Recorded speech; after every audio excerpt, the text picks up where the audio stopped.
उत्तर प्रदेश के जनपद मुरादाबाद में थाना कटघर क्षेत्र के निवासी प्रार्थनी ने अपने ससुराल वालों पर गंभीर आरोप लगाए हैं। प्रार्थनी का आरोप है कि उसके पति और ससुराल वाले उसके साथ मारपीट और गाली गलौज करते हुए जान से मारने की धमकी देकर 5 लाख रुपए नकद और एक कार की मांग करते हैं और मांग पूरी न होने तक प्रार्थनी को भूखा प्यासा रखकर घर के अंदर बंदी बनाकर शारीरिक और मानसिक रूप से प्रताड़ित करते हैं और बार बार दहेज की मांग करते हैं। प्रार्थनी का आरोप है कि जेठ मुनीब और रहमान प्रार्थनी की इच्छा के विरुद्ध जबरदस्ती शारीरिक संबंध बनाना चाहता है। प्रार्थनी ने इस बात की शिकायत अपने घर वालों से की और एक प्रार्थना पत्र मुख्यमंत्री उत्तर प्रदेश सरकार लखनऊ को दिया, लेकिन कोई कार्यवाही नहीं हुई। प्रार्थनी के मायके वाले जब उसके ससुराल आए तो उनके साथ भी बदतमीजी की और घर में बंदी बना लिया। जब उन्होंने इसकी सूचना 112 पर दी तब वहां पुलिस ने उनके परिवार वालों को उनके चंगुल से छुड़ाया, वरना उन्हें जान से मार देते।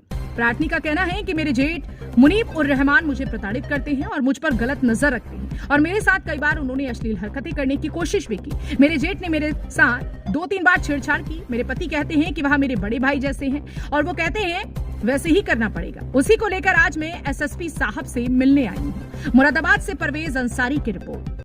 क्या नाम है आपका? मेरा नाम साइमा है।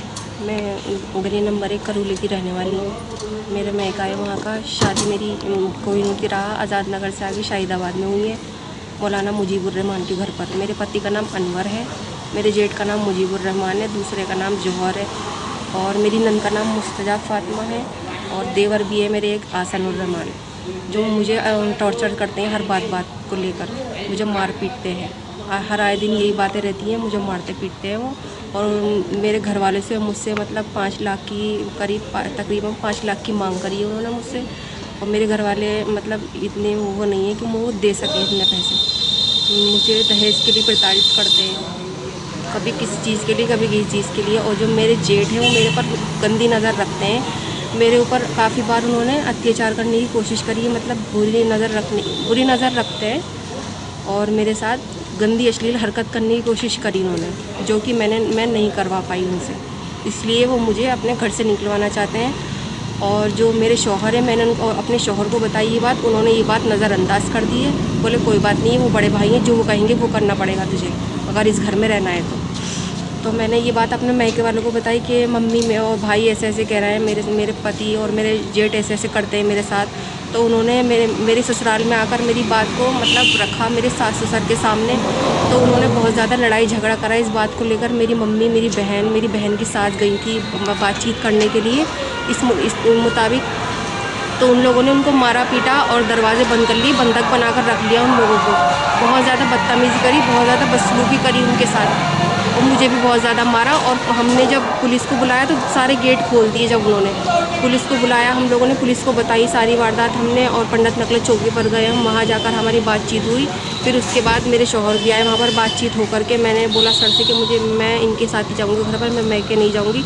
मेरे पति बोले मैं नहीं लेकर जाऊँगा उसको मैके, ये अपने ससुराल मतलब, और ये मैके में ही रहेगी, मेरे घर नहीं जाएगी अब। अच्छा, जो आपके जेठ हैं कितनी बार ये आपको टच कर चुका है? कितनी बार आप मतलब बदतमीजी? 2 से 3 बार मेरे साथ ही वारदात हुई है। मुझे बिल्कुल भी भरोसा नहीं रहा उनके पर, उन लोगों पर। मुझे क्या कहते हैं? यही कहते हैं कि मुझे तू अच्छी लगती है, वो बस मुझे गंदी सी नज़रों से देखते हैं। मुझे अच्छा नहीं लगता उनकी नज़रें जब वो देखती है तो मुझे। अच्छा, जब आप बेडरूम में होती हैं तो कैसे निगाह रखते हैं? मैं नमाज़ पढ़ रही होती हूँ जैसे, तो मेरे बेड पर आकर लेट जाते हैं, किसी से पता नहीं किस से बातें करने लगते हैं मोबाइल पर। मैं अकेली रूम में नमाज़ पढ़ती हुई होती हूँ तो मुझे ये बातें अच्छी नहीं लगती उनकी, मेरे ऊपर गंदी नज़र रखते हैं वो। तो 1-2 बार आपके साथ छेड़छाड़ी भी करी? जी छेड़छाड़ी करी है उन्होंने मेरे साथ, टच किया है उन्होंने मुझे। टच करा, हाथ पर पकड़ा? क्या जी। क्या कह रहे थे? मतलब कहा कुछ नहीं, बस उन्होंने हाथ पकड़ा मेरा ऐसे और मेरा कंधा भी पकड़ा उन्होंने, जो ये मुझे बिल्कुल पसंद नहीं है। मैंने अपने शौहर से भी कहा, उन्होंने नज़रअंदाज कर दी इस बात को लेकर। तो शौहर क्या कहते हैं? शौहर कहते हैं मेरे बड़े भाई हैं, जो ये कहेंगे वो करना पड़ेगा, इनके घर में रहना है तो इनकी ही माननी पड़ेगी। अच्छा जी। अब आप किससे मिलने के लिए आए?